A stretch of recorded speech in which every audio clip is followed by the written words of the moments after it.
asalaamu calaykum waraxmatullaahi wabarakaatu. halkani waa daalacan media daawadayaal kusoo dhawaada meel kastoo aad joogtaan.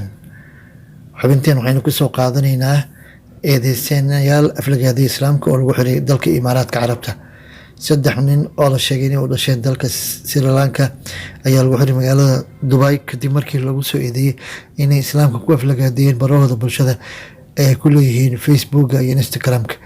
eedeysanayaashaas oo ilaalo dhanka amniga ka ah hotel weyn oo caan ku yaala deegaanka Palm Jumeirah ayaa waxaa la soo taagay maxkamad ku taala Dubai maalintii Arbacada soo dhaafay, waxaana lagu soo ogay inay barahooda bulshada ku aflagaadiyeen islaamka.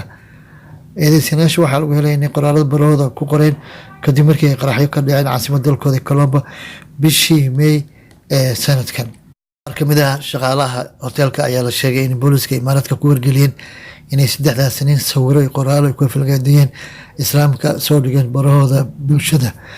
dacwadoodayaasha ayaa sheegay in eedeysanayaasha daadooda ay u dhexeyso 28 iyo 34 jir ay falkaas ku kaceen hal isbuuc kadib markii ay qaraxyada ka dhaceen dalka Sri Lanka. mid ka mid ah shaqaalaha hoteelka u dhashay dalka Pakistan wuxuu maxkamadda ka hor sheegay in qaar ka mid ah shaqaalaha hoteelka isaga u sheegeen in eedeysanayaashu u gafeen islaamka. ninkaas oo 30 jir ah wuxuu maxkamadda ka hor sheegay inay hotel ka shaqeeyaan shaqaale kasoo kala jeeda 84 wadan, isla markaana eedeysanayaasha si hoose ay u weydiiyeen arrintaasi una qirteen falkaasi.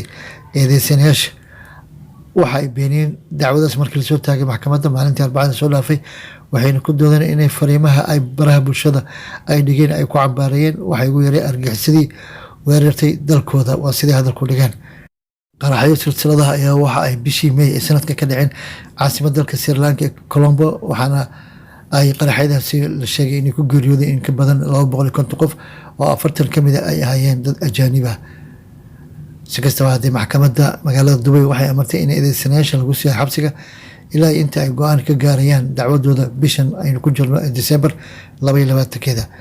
daawadayaal waa naga intaa warkii waxaad kala socoteen daalacan.